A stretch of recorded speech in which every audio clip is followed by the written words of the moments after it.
Hello everyone, I'm Yijun Li from Beihang University. It's a great honor to give the presentation here. Today my partner Derun Jing and I will introduce our paper, Detection Thresholds with Joint Horizontal and Vertical Gains in Redirected Jumping. Nowadays, free movements in virtual environments are essential for many virtual reality applications. However, traveling in the virtual space is highly constrained by the limited physical tracking space. Therefore, effective locomotion techniques such as teleportation, working in place, and redirected working were proposed to offer a better virtual reality experience. Recently, a new locomotion technique called redirected jumping was proposed and investigated. Previous work mainly focused on estimating the imperceptible detection thresholds. For example, the left-related work proposed the concept of redirected jumping and measured the imperceptible detection thresholds of horizontal, vertical, and rotation gains. For the right one, researchers measured the thresholds of curvature gains.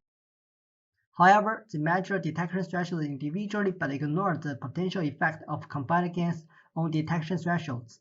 In our work, we applied simultaneously horizontal and vertical gains when jumping in virtual environment and estimated the detection thresholds according to user studies.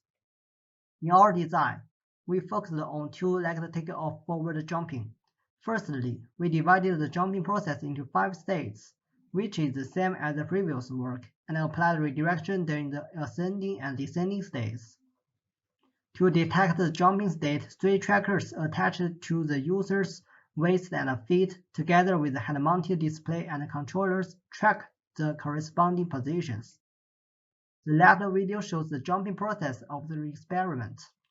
The participants were asked to jump forward with fixed horizontal and vertical distances in the virtual city environment, and experience redirected jumping with varied horizontal and vertical gains. Following a pseudo to alternative first-choice design, after each jump, the participant needs to answer one of 2 questions shown on the right. We collected user responses to calculate the mean probabilities of longer and higher replies, then fitted the 2-dimensional psychometric function. The left graph shows the probability of longer replies to question 1, and the right graph shows the probability of higher replies to question 2. For horizontal gains, the point of subjective equality was defined as the horizontal gain, where 50% of the responses to question 1 were longer. Similarly, we defined the lower detection threshold and the upper detection threshold to be the value of horizontal gain when 25% and 75% of the responses were longer, respectively. Vertical detection thresholds are similarly defined based on the probabilities of higher responses to question 2. Viewing from the top, we acquired the 2-dimensional figures shown on the left and the middle to illustrate the probability values within the detection thresholds. We reported the region of interest, a 2-dimensional region bounded by curves of detection thresholds, similar to the imperceptible range estimated by 1-dimensional detection thresholds. Gain values inside the region of interest were expected to be imperceptible. With increasing vertical gain, a larger horizontal upper detection threshold and a smaller horizontal lower detection threshold could be observed. One possible reason could be that most participants consider the virtual objects on the ground as references. The higher they jumped, the smaller the objects they would perceive, which made them feel the horizontal movement not as obvious. We also observed that as horizontal gain increased, the vertical lower detection threshold became smaller. This was probably due to the fact that once the participants jumped further, they expected to jump higher as well, but the content they saw along the vertical direction did not change as much. Moreover, we developed 2 VR games to verify whether the joint horizontal and vertical gains within the estimated thresholds could enhance or weaken the user's virtual jumping without catching his or her notice. Both of the 2 games were based on the 2-leg takeoff jump motion. The first game is Box Jumper. The player's goal is to jump on the center of the top surface of the next box. The distance between adjacent boxes is fixed. The second game is Mario Me. The player needs to jump and hit a virtual treasure chest. The distance between the player's head and the nearest face of the chest is also fixed. In these 2 games, after 8 successful jumps, the player needs to answer questions in order to see whether the player noticed the jumping distance manipulation or not.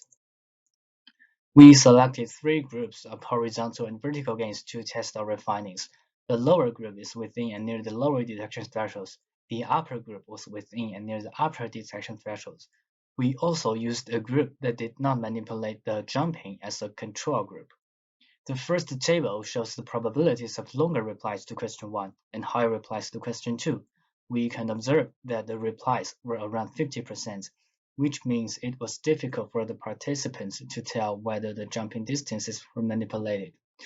The second table shows the average horizontal jumping distances for the game Box Jumper and the average vertical jumping distances for the game Mario Me. Based on the results of the game applications, a significantly smaller horizontal jumping distance could be observed in upper group compared to that in control group, which confirmed that the redirected jumping technique under the condition in upper group could effectively reduce the required physical tracking space. A similar conclusion could be drawn by comparing the physical jumping distance between control group and lower group, which provides potential insights into rehabilitation exercises. This result reveals the imposed game indeed affected the participants' physical performance. Regarding jumping actions, in our experiments, we only tested the standard two-leg takeoff jumps, so the measured detection thresholds may not extend to other kinds of jumping actions, such as one-leg takeoff. Moreover, as for detection threshold, we only explicitly investigated horizontal or vertical ones. We agreed that comprehensive detection threshold would be a valuable and interesting future work. Lastly, on the strict epidemic prevention rules, we only successfully invited a small number of participants with a biased non-ender. A thorough demonstration study would be our future work.